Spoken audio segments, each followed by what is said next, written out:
तो हेलो दोस्तों, welcome to AKMLT tutor. So guys, आज हम डिस्कस करने जा रहे हैं कि CBC रिपोर्ट कैसे देखते हैं। बहुत ज़्यादा इंपॉर्टेंट पॉइंट है यार ये, मतलब मैं बता नहीं सकता आपको।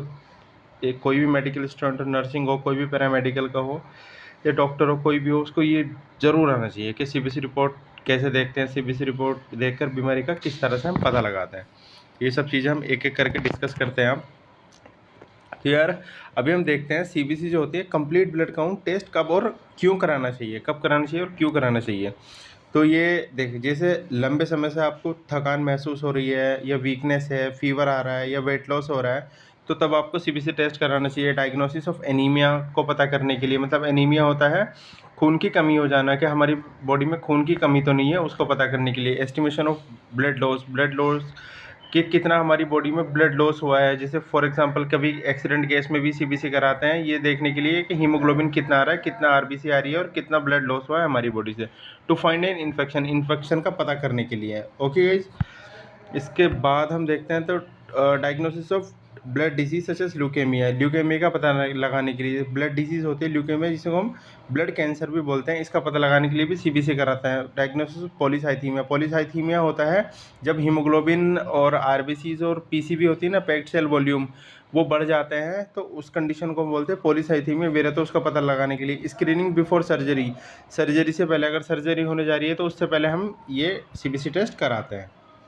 अब हम देखते हैं, देखिए एक हम ओवरव्यू ले लेते हैं कि ब्लड में क्या क्या होता है। तो ये ब्लड है, ब्लड में 55% प्लाज्मा होता है और 45% फॉर्म्ड एलिमेंट्स होता है। और फॉर्म्ड एलिमेंट में मेनली क्या होता है, RBCs होती है, RBC को हम इरेथ्रोसाइट बोलते हैं। WBCs होती है, WBCs को हम ल्यूकोसाइट बोलते हैं। और थर्ड होता है प्लेटलेट्स को हम थ्रोम्बोसाइट्स बोलते हैं।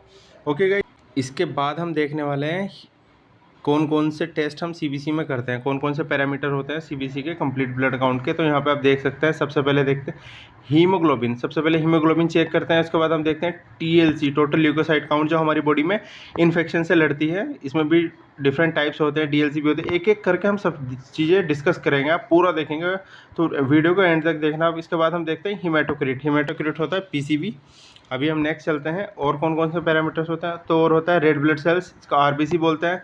इसके बाद आता है RBC इंडिसेस होता है, रेड ब्लड सेल्स इंडिसेस, जो कि एनीमिया का पता लगाता है हमारी बॉडी में। तो होता है मीन कॉर्पस्कुलर वॉल्यूम MCV। इसके बाद होता है मीन कॉर्पस्कुलर हीमोग्लोबिन MCH। इसके बाद होता है MCHC, mean corpuscular haemoglobin concentration. और इसके बाद होता है RDWCV। ओके गाइस, RDW होता है रेड सेल डिस्ट्रीब्यूशन विद। ये सब रेड ब्लड सेल्स इंडिसेस में ही आते हैं। इसके बाद आता है हमारा DLC होता है डिफरेंशियल ल्यूकोसाइट काउंट। देखो यार, TLC और TLC में ज़्यादा फर्क नहीं है। TLC है टोटल ल्यूकोसाइट काउंट, मतलब हम टोटल काउंट कर रहे हैं न्यूट्रोफिल, लिम्फोसाइट, मोनोसाइट, ईओसिनोफिल्स और बेसोफिल्स को। और DLC में हम अलग अलग करके देखते हैं कि न्यूट्रोफिल्स कितना है, लिम्फोसाइट कितना है, मोनोसाइट्स कितना है, ईओसिनोफिल्स कितना है और बेसोफिल्स कितना है। तो सबसे पहले है न्यूट्रोफिल देखते हैं, फिर लिम्फोसाइट्स देखते हैं, फिर मोनोसाइट्स देखते हैं, फिर ईओसिनोफिल्स देखते हैं, एंड देन देखते हैं बेसोफिल्स। ओके गाइज, अब हम नेक्स्ट चलते हैं। ये सब चीज़ें हम एक एक करके भी डिस्कस करेंगे। इसके बाद हम देखते हैं एब्सोल्यूट न्यूट्रोफिल काउंट, फिर देखते हैं absolute lymphocyte count, then absolute monocyte count, then absolute eosinophils count, then absolute basophils count. Okay guys, और इसके बाद हम देखते हैं platelet count. Okay guys, platelet की जो नॉर्मल रेंज होती है वो 1.5 लाख से लेकर 4 लाख तक होती है। प्लेटलेट काउंट भी हम देखेंगे। सब चीज़ें भी हम डिस्कस करने जा रहे हैं एक एक करके। तो अभी हम चलते हैं नेक्स्ट।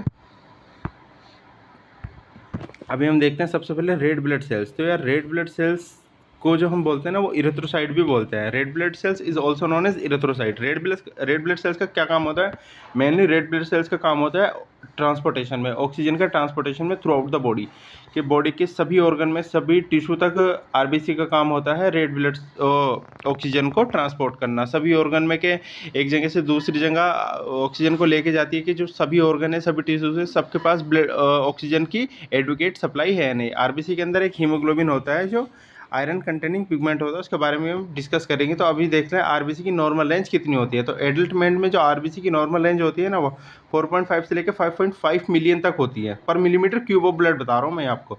एंड फीमेल्स में जो होती है वो 4.2 से लेकर 5.3 मिलियन होती है। एंड चिल्ड्रन में जो होती है वो 4.5 से लेकर 4.8 मिलियन होती है। और यार एक चीज़ और यहाँ पे समझने वाली है, RBC का ब्रेकडाउन जब होता है ना, तो जॉन्डिस हो जाता है। जब बहुत ज़्यादा RBC टूटने लगती है तो उससे जॉन्डिस होता है। जॉन्डिस क्यों होता है, देखो RBC जब टूटती है ना, तो RBC का जो फाइनल प्रोडक्ट बनता है वो बनता है बिलिरुबिन। और बिलिरुबिन जब बहुत ज़्यादा आरबीसी ब्रेक डाउन करेगी बॉडी में तो बिलिरुबिन बनेगा हमारा, और बिलिरुबिन जब बनेगा तो उससे क्या होगा, हमारी बॉडी में एक्युमुलेट होगा, और जब एक्युमुलेट होता है तो उससे जॉन्डिस हो जाता है। जॉन्डिस को हम पीलिया कहते हैं, और इससे जो होता है हमारी स्किन और जो आइज़ होती है उन्हें टर्न येलो, वो येलो पड़ जाती है, तो उसी को हम जॉन्डिस बोलते हैं। तो ये आरबीसी के ब्रेकडाउन से होता है।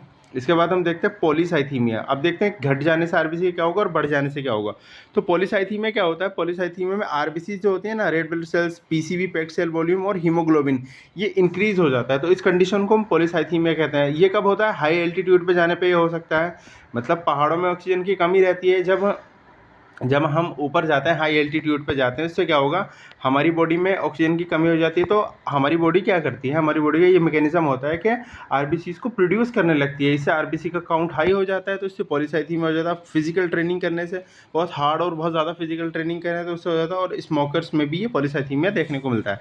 इसके बाद हम देखते हैं एनीमिया। एनीमिया को जनरली हम क्या कहते हैं, खून की कमी। तो खून की कमी हमारी बॉडी में खून की कमी हो जाती है एनीमिया में। इसमें क्या होता है, red blood sales, RBC, haemoglobin and जो पीसीबी का लेवल होता है ना, वो कम हो जाता है। तो उस कंडीशन को हम एनीमिया कहते हैं। इसमें हीमोग्लोबिन वगैरह सब घट जाता है।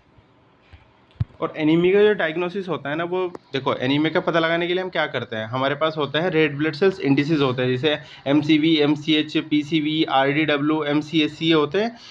इनको हम देखते हैं क्या क्या रिजल्ट आ रहा है, और फिर कोरिलेट करके हम बता सकते हैं कि एनीमिया है या नहीं बॉडी में। इसके बाद सेकंड नंबर पे आता है हीमोग्लोबिन। हीमोग्लोबिन का जो मेजरमेंट होता है वो ग्राम पर डेसीलीटर में होता है। ओके गाइस, तो the colour of RBC due to presence of haemoglobin. जो आरबीसी का कलर रेड होता है ना, वो किस वजह से होता है, इसमें पता क्या होता है, इसमें हीमोग्लोबिन होता है। हीमोग्लोबिन होता है एक red colour iron containing pigment. Haemoglobin एक रेड कलर का होता है और आयरन कंटेनिंग पिगमेंट होता है, मतलब इसमें आयरन पाया जाता है हीमोग्लोबिन में। और देखो, आरबीसी का कलर रेड होता है हीमोग्लोबिन की प्रेजेंस की वजह से। अब देखो, डब्ल्यूबीसी में हीमोग्लोबिन नहीं पाया जाता, तो उन्हें वाइट ब्लड सेल्स कहते हैं, और आरबीसी में पाया जाता है, इसलिए इन्हें रेड ब्लड सेल्स कहते हैं। रेड ब्लड सेल्स का जो, आपसे कोई पूछे कि खून का कलर लाल क्यों होता है, बोल देना हीमोग्लोबिन प्रेजेंट होता है, इस वजह से होता है। अब हम देखते हैं haemoglobin help in transportation of gases. Haemoglobin क्या करता है, ट्रांसपोर्टेशन ऑफ गैसेज में हेल्प करता है, मतलब O2 और CO2 को बॉडी में ट्रांसपोर्ट करने के लिए, आदान प्रदान करने के लिए ये बहुत मायने रखता है, बहुत रिस्पॉन्सिबल होता है। और इसके बिना तो यार सर्वाइव करना ही मुश्किल है। ये घट जाता है, इसे 12 से कम हो जाता है तो उस कंडीशन को हम एनीमिया बोलते हैं। 7-8 तक आ जाता है तो, इससे नीचे आ जाता है तो सीवियर एनीमिया बोलते हैं। अब हीमोग्लोबिन की नॉर्मल रेंज देख लेते हैं। इसका मेजरमेंट हम ग्राम पर डेसीलीटर में करते हैं। इसकी नॉर्मल रेंज होती है, एडल्ट मेल में देखें तो 12.5 से लेकर 16.5 तक होती है। अगर इतना एडल्ट मेल में है तो ये ब्लड डोनेट कर सकते हैं। अगर ब्लड डोनेशन हम करवाने जा रहे हैं तो इसमें हम क्या चेक करते हैं, हम हीमोग्लोबिन ही तो चेक करके देखते हैं ना कि 12 कितना आ रहा है। 12.5 से ऊपर है तो वो डोनेट कर सकता है, अदरवाइज नहीं कर सकता। और भी क्राइटेरिया होते हैं, एलिजिबिलिटी के क्राइटेरिया, बट मेनली तो हम हीमोग्लोबिन ही देखते हैं। उसके बाद फीमेल में 12 से लेकर 15 ग्राम पर डेसीलीटर, न्यूबॉर्न में 13 से लेकर 19 ग्राम पर डेसीलीटर, ये नॉर्मल रेंज है। चिल्ड्रन में और 14 से लेकर 17 ग्राम पर डेसीलीटर। ओके गाइज, अब हम चलते हैं नेक्स्ट। इसके बाद देखते हैं इफ़ हीमोग्लोबिन इंक्रीज। अगर हीमोग्लोबिन इंक्रीज हो जाता है तो क्या होता है, तो इससे होता है पॉलीसाइथीमिया, जैसे मैंने आपको तो बताया पॉलीसाइथीमिया। वगैरह इसमें क्या होता है, हीमोग्लोबिन, पैक्ड आरबीसीज, पीसीबी, ये इंक्रीज हो जाती है। इफ़ हीमोग्लोबिन डिक्रीज, अगर हीमोग्लोबिन डिक्रीज हो जाता है, कम हो जाता है, इसमें क्या होगा, एनीमिया हो जाता है। हीमोग्लोबिन, रेड ब्लड सेल्स और पीसीबी डिक्रीज हो जाते हैं इस कंडीशन में, एनीमिया में। इसे हम जनरली बोलते हैं खून की कमी हो जाना। अब हम देखते हैं तीसरे नंबर पे हीमेटोक्रिट क्या होता है। हीमेटोक्रिट या पैक्ड सेल वॉल्यूम। तो यार देखो, हमारा ब्लड किस चीज़ से मिलकर बना होता है, हमारा ब्लड जो मिलकर बना होता है वो 55% प्लाज्मा से मिलकर बना होता है और 45% फॉर्म्ड एलिमेंट से मिलकर बना होता है। और फॉर्म्ड एलिमेंट में भी क्या होता है, रेड ब्लड सेल्स होते हैं जिनको हम एरिथ्रोसाइट भी बोलते हैं, डब्ल्यूबीसीज होते हैं जिनको ल्यूकोसाइट बोलते हैं, और प्लेटलेट्स होती है जिनको हम थ्रोम्बोसाइट बोलते हैं। तो ये टोटल हो गया, ये होल ब्लड कहलाता है। पर अगर हम देखें तो हीमेटोक्रिट क्या होता है, measure the percentage of red blood cells in whole blood. उस पूरे ब्लड में हमें जो देखना है ना, वो सिर्फ आरबीसीज की परसेंटेज देखनी है कि आरबीसीज कितना % होल ब्लड में प्रेजेंट है। ओके गाइज, सिर्फ यही देखना होता है। तो उसी को हम हीमेटोक्रिट या पैक्ड सेल वॉल्यूम बोलते हैं, एससीटी या पीसीबी बोल सकते हैं उसे। यार ये इसकी जो नॉर्मल रेंज होती है ना, वो एडल्ट में 45% होती है, फीमेल में 35%, न्यूबॉर्न में 65%, न्यूबॉर्न में ज़्यादा होता है, चिल्ड्रन में 30% होती है पीसीबी की नॉर्मल रेंज। अब हम चलते हैं नेक्स्ट है यहाँ पे रेड ब्लड सेल्स इंडिसेस, इनसे क्या पता चलता है कि एनीमिया है या नहीं मोर्बिडी, ये सब हम इससे पता चलाते हैं आरबीसी इंडिसेस में। तो देखो यार इंपॉर्टेंट पॉइंट है, if haemoglobin is less then 12, अगर हीमोग्लोबिन का लेवल लेस देन 12 है, 12 से कम है, and haematocrit value is less than 35, अगर हीमोग्लोबिन का लेवल लेस देन 12 है और हीमेटोक्रिट जो है वो लेस देन 35% है, तो इस कंडीशन को हम क्या कहते हैं, this condition is called anaemia, इस कंडीशन को हम एनीमिया बोलते हैं। अगर हीमोग्लोबिन 12 से कम है और हीमेटोक्रिट वैल्यू लेस देन 35 है तो इस कंडीशन को हम एनीमिया बोलते हैं। तो red RBC indices are useful in diagnosis of anaemia, anaemia को डायग्नोस करने के लिए जो आरबीसी इंडिसेस होती है ना, एमसीवी, एमसीएच, एमसीएससी, ये बहुत ज़्यादा इंपॉर्टेंट होती है, और इसमें आरडीडब्ल्यू भी होता है, रेड सेल डिस्ट्रीब्यूशन भी, तो ये एनीमिया के डायग्नोसिस में हेल्प करते हैं रेड ब्लड सेल्स इंडिसेस।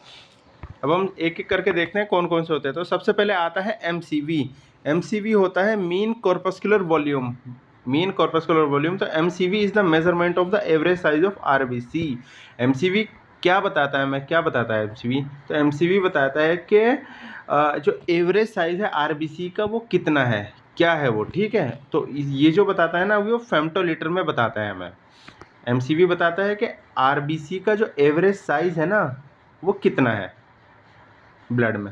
अब इसकी नॉर्मल रेंज देखते हैं, नॉर्मल रेंज ऑफ एमसीवी, तो इसकी नॉर्मल रेंज होती है 83 से लेके 101 एफएल, एफएल होता है फेम्टोलीटर, बहुत ज़्यादा इंपॉर्टेंट है, इससे यहाँ से क्वेश्चन पूछे जाता है।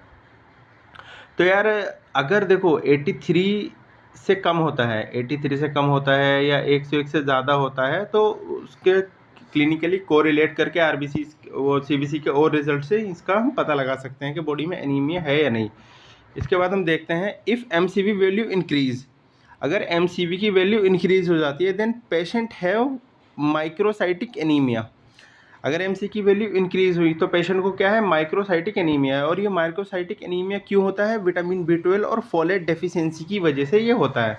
एक बार और मैं आपको बता देता हूँ, अगर एमसीवी इंक्रीज हो जाता है पेशेंट में तो पेशेंट को हो जाएगा माइक्रोसाइटिक एनीमिया, नहीं मैक्रोसाइटिक एनीमिया, मैक्रोसाइटिक एनीमिया हो जाता है और caused by vitamin B12 deficiency और फोलेट डेफिशिएंसी। जो मैक्रोसाइटिक एनीमिया होता है वो विटामिन B12 या फोलेट की डेफिशिएंसी की वजह से होता है। इफ़ एमसीवी वैल्यू डिक्रीज, अगर एमसीवी की वैल्यू कम हो जाती है, कितना बताया मैंने आपको, 83 से लेके 101 फेम्टोलीटर नॉर्मल रेंज हो जाती है। तो इफ़ एमसीवी वैल्यू डिक्रीज, अगर एमसीवी की वैल्यू डिक्रीज हो जाती है then patient have microcytic anaemia, तो पेशेंट को क्या होगा, माइक्रोसाइटिक एनीमिया हो जाएगा कॉज्ड बाय आयरन डेफिशिएंसी, जो कि आयरन डेफिशिएंसी की वजह से होता है। तो अगर हमको माइक्रोसाइटिक एनीमिया है तो वो किस वजह से होगा, माइक्रोसाइटिक वो आयरन डेफिशिएंसी की वजह से होगा, और एमसीवी अगर घट जाता है तो माइक्रोसाइटिक एनीमिया हो जाता है। अभी मैं और आपको बताता हूँ एक एक करके। सेकंड नंबर पे आता है एमसीएच, एमसीएच होता है मीन कॉर्पस्कुलर हीमोग्लोबिन, ठीक है, इस मीन कॉर्पस्कुलर हीमोग्लोबिन। तो MCH tell us the average amount of haemoglobin present in one red blood cells, मतलब एमसीएच हमें क्या बताता है, तो एवरेज अमाउंट ऑफ हीमोग्लोबिन, मतलब हीमोग्लोबिन का एवरेज अमाउंट बताता है, एक रेड ब्लड सेल्स में कितना average amount of haemoglobin present है वो हमें एमसीएच बताता है। तो एमसीएच की जो नॉर्मल रेंज होती है वो 27 से लेकर 32 पिकोग्राम होती है, 27 से लेकर 32 पिकोग्राम एमसीएच की नॉर्मल रेंज होती है। ओके गाइस, अब हम इसके बाद चलते हैं नेक्स्ट। तो if MCH increase the condition is called macrocytic anaemia, अगर एमसीएच इंक्रीज हो जाता है तो उस कंडीशन को हम बोलते हैं macrocytic anaemia. If MCH decrease the condition is called microcytic anaemia, अगर एमसीएच कम हो जाता है तो उस कंडीशन को हम माइक्रोसाइटिक एनीमिया बोलते हैं। देखो, अगर बढ़ेगा एमसीएच तो बोलेंगे मैक्रोसाइटिक एनीमिया, और अगर घटेगा एमसीएच तो बोलेंगे माइक्रोसाइटिक एनीमिया, माइक्रो में छोटा। इसके बाद हम चलते हैं नेक्स्ट। अब इसके बाद आता है एमसीएससी, एमसीएससी होता है मीन कॉर्पस्कुलर हीमोग्लोबिन कॉन्सेंट्रेशन। तो MCSC indicates the average concentration of haemoglobin with in red blood cells. MCSC हमें क्या बताता है, एवरेज कॉन्सेंट्रेशन ऑफ हीमोग्लोबिन, मतलब हीमोग्लोबिन की एवरेज कॉन्सेंट्रेशन कितनी है रेड ब्लड सेल्स के अंदर, तो ये एमसीएससी बताएगा। एमसीएससी की जो नॉर्मल रेंज होती है वो 32 से लेके 35 ग्राम पर डेसीलीटर हो सकती है। ओके गाइज, अब हम देखते हैं लो MCSC level can indicate different types of anaemia. अगर एमसीएससी का लेवल लो हो जाता है तो वो डिफरेंट टाइप ऑफ एनीमिया को इंडिकेट कर सकता है, जैसे कि आयरन डेफिशिएंसी एनीमिया और थैलेसीमिया। देखो, अगर एमसीएससी का लेवल लो हुआ तो ये हमें क्या बता सकता है कई एनीमिया को इंडिकेट कर सकता है कि बॉडी में ये एनीमिया है, जैसे कि आयरन डेफिशिएंसी एनीमिया जो ये कॉज करता है माइक्रोसाइटिक एनीमिया को, और थैलेसीमिया। तो यार इसके बाद हम डिस्कस करते हैं RDW आता है। RDW होता है red cell distribution width, red cell distribution width. तो RDW और red cell distribution width is a measurement of the variation in size of red blood cell. मतलब RDW क्या मेजर करता है कि जो RBC की जो साइज में वेरिएशन हो रहा है ना, वो कितना % वेरिएशन होता है RBC की साइज में, तो वही हमें बताया था RDW। तो RDW की नॉर्मल रेंज होती है 11 से लेकर 14%। ओके गाइस, तो ये घटने बढ़ने पे डिफरेंट कंडीशन ये इंडिकेट कर सकता है। अभी हम देखते हैं, एक सेकंड, हाँ यहाँ देखते हैं। A higher RDW indicate a greater difference in red blood cell size. अगर ये RDW हायर आ रहा है, बहुत ज़्यादा आ रहा है, इसकी जो नॉर्मल रेंज होती है वो 11 से लेके 14% होती है, उससे अगर ज़्यादा आ रहा है तो ये क्या इंडिकेट करेगा? ये इंडिकेट करता है कि डिफरेंट, मतलब जो साइज़ है ना रेड ब्लड सेल्स का, उसमें वेरिएशन काफ़ी ज़्यादा आ रहा है अगर हाई है तो RDW। While a low level suggest more uniformity in size. अगर RDW का लेवल लो हो जाता है तो ये सजेस्ट करता है कि जो साइज़ में ना काफ़ी यूनिफॉर्मिटी देखने को मिल रही है RBC के साइज़ में। ओके, अब हम देखते हैं doctor use RDW along with other CBC result. Doctor क्या करते हैं, RDW को देखते हैं, क्लिनिकली कोरिलेट करते हैं अदर CBC रिजल्ट के साथ, to diagnose and monitor various condition.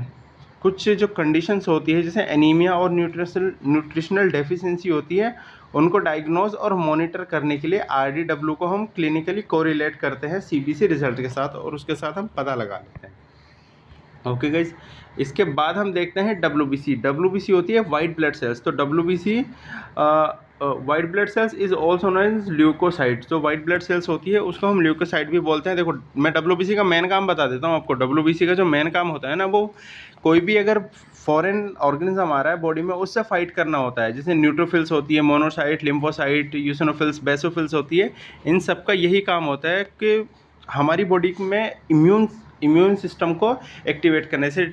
हाँ, लिम्फोसाइट होती है, उसमें T लिम्फोसाइट, B लिम्फोसाइट्स होती है, और नेचुरल किलर सेल्स होती है। ये सब मिलके हमारी बॉडी को प्रोटेक्ट करती है, इम्यून रिस्पॉन्स में हेल्प करती है, ताकि हमारी बॉडी में कोई भी जो ऑर्गेनिज्म आ रहा है हमारी बॉडी को हार्म ना कर सके।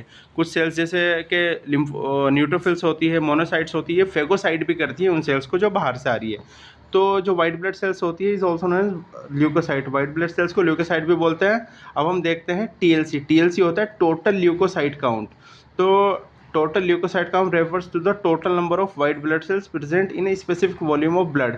मतलब ब्लड के एक स्पेसिफिक वॉल्यूम में जो total number of red blood, वो total number of white blood cells है ना, उन्हें टोटल बोलते हैं, मतलब टोटल ल्यूकोसाइट काउंट बोलते हैं, TLC बोलते हैं। तो these cells are crucial for the body immune system. जैसे मैंने आपको बताया, ये जो टोटल ल्यूकोसाइट काउंट होती है ना, बॉडी के इम्यून रिस्पॉन्स के लिए बहुत क्रूशियल होती है, बहुत ज़्यादा इंपॉर्टेंट रोल प्ले करती है। ओके गाइज, इसके बाद हम चलते हैं नेक्स्ट। तो TLC की नॉर्मल रेंज देखते हैं। तो TLC की जो नॉर्मल रेंज होती है ना, वो 4000 से लेके 11,000 पर मिलीमीटर क्यूब ऑफ ब्लड होती है। 4000 से लेके 11,000, अगर इससे ज़्यादा बढ़ती है तो यार बॉडी में इन्फेक्शन बढ़ रहा है, इसके चांसेस है। ओके गाइज, तो अगर WBC इंक्रीज़ होती है, ल्यूकोसाइट इंक्रीज होती है, तो उसको बोलते हैं ल्यूकोसाइटोसिस। ल्यूको मतलब WBC, साइटोसिस मतलब बढ़ना। तो अगर WBC बढ़ रही है तो उसको ल्यूकोसाइटोसिस बोलेंगे। और अगर WBC डिक्रीज़, अगर ल्यूकोसाइट डिक्रीज़ हो रही है, WBC डिक्रीज़ हो रही है, तो उसको ल्यूकोपीनिया बोलते हैं। ल्यूको मतलब WBC और पीनिया मतलब घटना। ओके गाइस, अच्छे से याद रख लेना ये। इसके बाद आता है DLC। DLC होता है डिफरेंशियल ल्यूकोसाइट काउंट। देखो यार, फॉर एग्जांपल ये जो है ना, न्यूट्रोफिल्स, लिम्फोसाइट, मोनोसाइट, यूसिनोफिल्स और बेसोफिल्स, ये होती है हमारी वाइट ब्लड सेल्स। 5 तरह की होती है। तो अगर हम इनका टोटल नंबर निकाल लेते हैं, टोटल इनको गिनते हैं, तो उसको TLC बोलते हैं, टोटल ल्यूकोसाइट काउंट। और अलग अलग करके गिनते हैं कि न्यूट्रोफिल कितना है, लिम्फोसाइट कितना है, मोनोसाइट्स कितना है, यूसिनोफिल्स कितना है और बेसोफिल्स कितना है, तो उसको हम DLC बोलते हैं, डिफरेंशियल ल्यूकोसाइट काउंट। अलग अलग करके हम गिनते हैं उनको। तो अभी मैं आपको बता देता हूँ। There are 5 types of white blood cells in our body. हमारी बॉडी में 5 तरह की वाइट ब्लड सेल्स होती है। सबसे पहले आती है न्यूट्रोफिल, सेकंड आती है लिम्फोसाइट, थर्ड आती है मोनोसाइट्स, इसके बाद आती है यूसिनोफिल्स एंड इसके बाद आती है बेसोफिल्स। इसमें भी इनके कैटेगरी होते हैं, वो मैं आपको बताऊंगा, वो यहाँ पे डिस्कस नहीं करूँगा। ग्रेनुलोसाइट्स और एग्रेनुलोसाइट्स होती है, वो मैं आपको फिर कभी दूसरे लेक्चर में बता दूंगा। तो अब हम इनको एक एक करके देख सकते हैं कि बॉडी में क्या फ़र्क पड़ता है इनके घटने या बढ़ने से। तो सबसे पहले हम देखते हैं न्यूट्रोफिल्स। तो neutrophils are the most abundant cells of all white blood cells. Neutrophil जो होती है ना वाइट ब्लड सेल्स में सबसे ज़्यादा पाई जाने वाली, मोस्ट अबंडेंट होती है वाइट ब्लड सेल्स में। ओके गाइज, ये क्वेश्चन आया हुआ है पहले भी। अकाउंट फॉर अबाउट 40 to 80% ये होती है neutrophils. Neutrophils mainly respond to bacterial infection. Neutrophil क्या होती है, ये बैक्टीरियल इन्फेक्शन को मेनली रिस्पॉन्ड करती है। ओके गाइस, इसके बाद हम चलते हैं न्यूट्रोफिल में ही एक टर्म आता है न्यूट्रोफिलिया। न्यूट्रोफिलिया का मतलब होता है इंक्रीज न्यूट्रोफिल काउंट, मतलब न्यूट्रोफिल का काउंट बढ़ जाता है। तो न्यूट्रोफिल्स इंक्रीज्ड इन बैक्टीरियल इन्फेक्शन। जो न्यूट्रोफिलिया में देखने को मिलता है ना, वो बैक्टीरियल इन्फेक्शन में देखने को मिलता है। न्यूट्रोफिल बैक्टीरियल इन्फेक्शन में बढ़ जाती है। इसके बाद आता है न्यूट्रोपिनिया। न्यूट्रोपिनिया होता है डिक्रीज न्यूट्रोफिल्स, मतलब न्यूट्रोफिल्स जो होती है ना वो डिक्रीज़ हो जाती है, तो उसको हम बोलते हैं न्यूट्रोपिनिया। पीनिया का मतलब होता है घटना, तो न्यूट्रोफिल्स काउंट डिक्रीज़ हो जाएगा। तो न्यूट्रोपिनिया सीन इन वायरल इन्फेक्शन। न्यूट्रोपिनिया कहाँ कहाँ देखने को मिलता है, वायरल इन्फेक्शन है तो न्यूट्रोपिनिया हो जाएगा, न्यूट्रोफिल्स कम हो जाएगी। ऑटो इम्यून डिजीज़ है, उसमें भी न्यूट्रोफिल्स कम हो जाएगी। और अगर कोई कीमोथेरेपी कराई है जो कि कैंसर के लिए कराते हैं हम, तो उसमें भी न्यूट्रोफिल्स कम हो जाती है। इसके बाद हम चलते हैं नेक्स्ट, लिम्फोसाइट्स। दूसरे नंबर पे है lymphocyte. Lymphocytes account for 20 to 40% of total WBC in body. मतलब हमारी बॉडी में जितनी भी WBCs होती है ना, तो उसमें सबसे ज़्यादा तो न्यूट्रोफिल्स होती है, उसके बाद होती है 20 to 40% पे लिम्फोसाइट, जो कि हमारे टी लिम्फोसाइट्स, बी लिम्फोसाइट ये सब बनाती है आगे चल के, और इम्यून रिस्पॉन्स में बहुत ज़्यादा इंपॉर्टेंट रोल प्ले करती है। अब एक टर्म आता है लिम्फोसाइटोसिस। लिम्फोसाइटोसिस का मतलब होता है इंक्रीज लिम्फोसाइट, मतलब लिम्फोसाइट काउंट जो है ना वो इंक्रीज़ हो जाएगा। 20 to 40% नॉर्मली पाया जाता है, पर इससे ज़्यादा पाया जाएगा अगर लिम्फोसाइटोसिस है तो lymphocytosis is usually due to acute infection. Lymphocytosis किस वजह से होता है, एक्यूट इन्फेक्शन की वजह से। एक्यूट इन्फेक्शन होता है जो हाल फिलहाल में इन्फेक्शन हुआ हो। इसके बाद आता है क्रोनिक इन्फेक्शन। क्रोनिक इन्फेक्शन जो लंबे समय से चलता आ रहा हो, तो ठीक है। तो एक्यूट इन्फेक्शन जो हाल फिलहाल में हुआ हो, तो लिम्फोसाइटोसिस इसी वजह से होता है, जैसे कि वायरल हेपेटाइटिस हो गया, एप्स्टेन बार वायरस हो गया, and chronic intracellular bacterial infection हो गया, जैसे कि ट्यूबरक्लोसिस। तो इन कंडीशन में लिम्फोसाइटोसिस हो जाता है, मतलब लिम्फोसाइट का काउंट इंक्रीज हो जाता है। तो यार यह यहाँ तक आपको समझ में आया। इसके बाद थर्ड नंबर पर आता है monocytes. Monocytes account for 2 to 10% of the total WBCs। Monocytes का टोटल WBC का 2 से लेकर 10% पाया जाता है वाइट ब्लड सेल्स में। तो मोनोसाइटोसिस होता है इंक्रीज मोनोसाइट काउंट। मोनोसाइट का काउंट जो होता है ना वो इंक्रीज हो जाता है। Monocytosis is associated with chronic inflammation such as tuberculosis. तो मोनोसाइट कहाँ देखने को मिलेगा हमें, क्रोनिक इन्फ्लेमेशन जो कि होती है ट्यूबरक्लोसिस, जो टीबी कोज करता है, माइकोबैक्टीरियम ट्यूबरक्लोसिस, उसमें जो होता है ना वो मोनोसाइटोसिस देखने को मिलता है। इसके बाद हम देखते हैं यूसिनोफिल्स। यूसिनोफिल्स आता है 4 नंबर पे। Eosinophils account for 1 to 6% of total WBCs। Eosinophils में क्या होता है, यूसिनोफिल्स जो हमारी बॉडी में पाया जाता है 1 से लेकर 6% टोटल WBC का ये पाया जाता है। तो यूसिनोफिलिया होता है increase eosinophil count. Eosinophil count increase हो जाता है, और वो किस कंडीशन में होगा, eosinophilia is mainly observe in parasitic condition. अगर कोई पैरासिटिक इन्फेक्शन हुआ है तो यूसिनोफिलिया हो जाएगा, मतलब यूसिनोफिल्स का काउंट बढ़ जाएगा नॉर्मल कंडीशन से, अस्थमा में बढ़ जाएगा, और एलर्जिक रिएक्शन में भी बढ़ जाता है, एसिनोफिलिया हो जाता है। इसके बाद हम देखते हैं बेसोफिल्स। बेसोफिल्स अकाउंट फॉर, ये तो 0 से लेकर 2% तक होती हैं हमारी बॉडी में, 0 से लेकर 0 to 2% होती है टोटल WBC का। तो basophils are the least abundant of WBC। WBC में सबसे ज़्यादा पाया जाने वाला होता है न्यूट्रोफिल, और WBC में सबसे कम पाया जाने वाला होता है लीस्ट अबंडेंट ये बेसोफिल्स। तो बेसोफिल्स में भी increase in bone marrow related condition. तो बेसोफिल्स क्या है, बोन मैरो रिलेटेड कंडीशन में ये इंक्रीज हो जाता है, जैसे कि ल्यूकेमिया होता है, ब्लड कैंसर में बेसोफिल्स बढ़ जाता है, और लिम्फोमा होता है, लिम्फेटिक सिस्टम का कैंसर होता है ये लिम्फोमा, उसमें ट्यूमर बन जाते हैं, तो बेसोफिल्स उसमें भी बढ़ जाता है। अब हम देखते हैं नेक्स्ट। इसके बाद आती है प्लेटलेट्स। तो platelets are the special cell. Platelet जो होती है ना वो स्पेशल सेल होती है फाउंड फ्रॉम मेगाकैरियोसाइट्स। प्लेटलेट एक स्पेशल सेल होती है हमारे ब्लड में, किससे बनती है, मेगाकैरियोसाइट से बनती है। मेगाकैरियोसाइट्स क्या होती है, a special cell in bone marrow. Bone marrow में एक स्पेशल सेल होती है मेगाकैरियोसाइट्स। तो अब देखते हैं platelet play very important role in blood clotting. Blood clotting platelet के बिना हो ही नहीं सकती। Platelet most important role play करती है ब्लड क्लोटिंग में। अब हम देखते हैं platelet can release a variety of substance. Platelet क्या करती है, जब हमारे बॉडी में कट लगता है और खून बहता है तो उस समय कुछ सब्सटेंस रिलीज करती है, most of which are involve in coagulation और क्लोटिंग ऑफ ब्लड। उनमें से ज़्यादातर क्या होते हैं, कोगुलेशन या क्लोटिंग में इन्वॉल्व होते हैं जाके, जो प्लेटलेट सब्सटेंस को रिलीज करती है। अब हम देखते हैं a reduction in platelet number can lead to clotting disorder. अगर प्लेटलेट कम हो जाती है, जो नॉर्मल रेंज होती है उसकी वो 1 लाख से लेकर 3.5 लाख तक होती है, अगर उसके नंबर में कमी आ जाती है, रिडक्शन हो जाता है, तो उससे क्या होगा, क्लोटिंग डिसऑर्डर होने के चांसेस होते हैं, which will lead to excessive loss of blood from the body. इससे क्या होगा, हमारी बॉडी से एक्सेसिव लॉस होगा ब्लड का, क्योंकि ब्लड का थक्का जो है, ब्लड का क्लोट जमेगा ही नहीं और हमारी बॉडी से ब्लड निकलता रहेगा। ठीक है, तो ब्लड नॉर्मली कंटेंस 1.5 लाख से लेकर 3.5 लाख प्लेटलेट्स पर मिलीमीटर क्यूब ऑफ ब्लड। तो इसका ये नॉर्मल काउंट होता है 1.5 लाख से लेकर 3.5 लाख या 4 लाख तक, ये नॉर्मल होती है पर मिलीमीटर क्यूब ऑफ ब्लड में। इसके बाद हम प्लेटलेट्स में देखते हैं थ्रोम्बोसाइटोसिस। थ्रोम्बोसाइटोसिस होता है increase platelet count. Platelet count increase हो जाता है, थ्रोम्बो मतलब प्लेटलेट और साइटोसिस मतलब बढ़ना। इसके बाद आता है थ्रोम्बोसाइटोपिनिया। थ्रोम्बोसाइटोपिनिया होता है decrease platelet count. Platelet count decrease हो जाता है तो उसी को हम थ्रोम्बोसाइटोपिनिया बोलते हैं। तो यार आपको हमारी वीडियो कैसी लगी आप कमेंट करके बता सकते हैं, और इससे बहुत अच्छे से इसे लर्न कर लेना। सीबीएसई की एक एक बेसिक मैंने चीज़ आपको बता दी, बहुत अच्छे से इसको लर्न कर लेना। आप सीबीएसई रिपोर्ट पढ़ना सीख जाओगे, सीबीएसई रिपोर्ट कैसे पढ़ते हैं वो आप सब सीख जाओगे। तो यार आपको हमारी वीडियो कैसी लगी आप कमेंट करके बता सकते हैं, और मेरे चैनल को सब्सक्राइब कर लीजिए। मिलते हैं नेक्स्ट वीडियो में, जब तक के लिए गुड बाय।